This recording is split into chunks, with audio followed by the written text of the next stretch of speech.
자, 안녕하십니까. 최원주입니다. 저번에 이어서 신풍제약, 자, 이제 뭐 더 이상 신풍제약 영상을 찍진 않을 거예요. 뭐 저는 매수한 적도 없었기 때문에 찍진 않을 건데, 마지막으로 좀 말씀을 드릴게요. 제가 이날 좀 선택을 하시는 게 좋다라고 말씀을 드렸습니다. 물론, 뭐 가지고 계신 분들은 뭐 너 때문에 빠졌어 이런 말 하시는 분도 있고, 그리고 대부분 이제 현명하게 결정하는 게 맞는 것 같다. 제가 현실적인 말씀을 드렸고 이제 보유자의 영역이라고 말씀을 좀 드렸어요.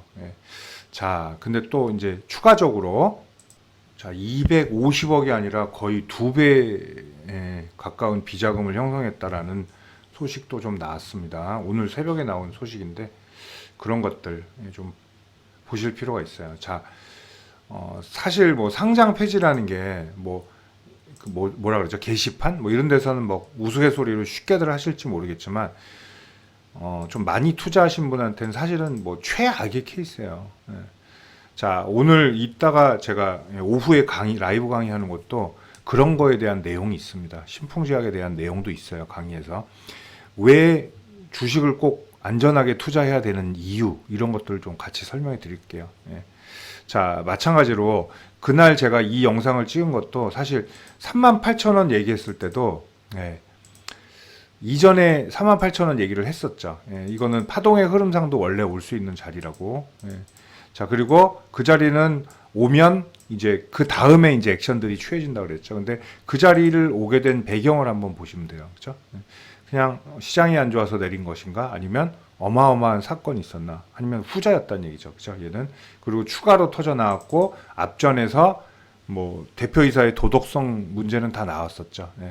자, 쉽게 얘기해서 자기들이 작전주 한 거죠. 그죠?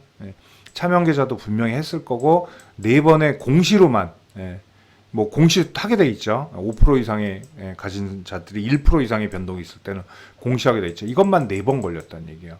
그럼 그 와중에는 이런 파들, 그죠? 되돌림 파들도 다 그들의 몫이라는 거죠. 그걸 우리가 생각해 볼 필요가 있습니다.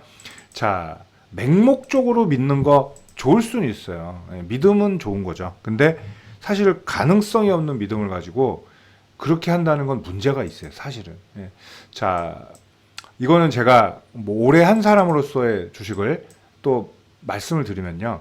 생각보다 지금 막 몇십만 원대에 가 있는 종목들이 동전주에서 헤매던 보잘것없는 종목들이 있어요.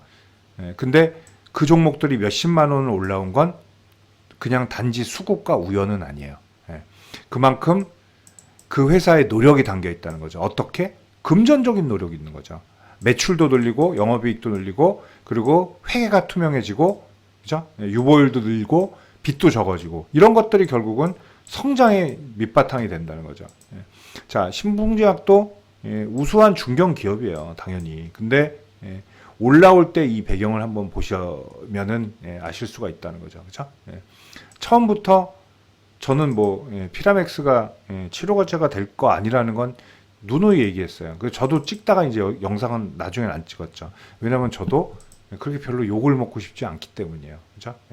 자, 그런 주식을 하면서 흥분할 필요가 없어요. 그 저한테 욕했다는 게 나쁘다는 게 아니에요. 욕하시는 분들의 마음은 잘 알아요. 왜? 고점에서 물렸기 때문이에요. 그거는 판단의 잘못이고 결국은 뭐 결국 파동을 볼 줄 몰랐기 때문에 고점에서 산 거예요. 그렇죠? 자, 이제는 오늘 만약에 이제 어떤 일이 벌어지면 이젠 내려놓을 줄도 알아셔야 된다는 말씀을 드릴게요. 자, 다음 지지선 제가 말씀드렸지만 25,000원이에요. 25,000원 라인을 뭉개면 얘는 사실 그림으로서는 별 기대할 게 없어요. 물론 기적이 일어날 수도 있겠죠. 25,000원을 뚫었어요. 더 밑으로 내려갔어요. 근데 갑자기 이게 아니었다. 분식회가 아니었다. 그런 뉴스가 나와서 무혐의로 풀려나고 그럼 뭐 어느 정도 회복을 하겠죠. 그렇다고 저 위로 가진 않는다는 거죠. 절대로 그 위로 가진 않아요. 그거 풀려도 이제 도덕성 논란은 계속 나온다는 거죠. 그런데 그건 거의 기적에 가까운 케이스고 최악의 케이스도 우리가 대비할 필요가 있다는 거. 자, 지금 이게 1,000만 원이 500만 원으로 반토막된 게 중요한 게 아니에요. 이거를 우리가 지지 않고 그래도 이겨내는 거, 건져내는 거, 이런 것들도 상당히 가치가 있다는 거죠. 그죠? 이러한 경험을 통해서 다시는 실수하지 않고 좀 더 신중한 매매를 하기 위한 그런 수업료였다면 그게 그렇게 값어치가 없는 건 아니라고 저는 생각을 합니다. 자, 오늘 이제 변화 폭이 있을 텐데, 결정, 진짜 마지막으로 이제 영상을 찍었습니다.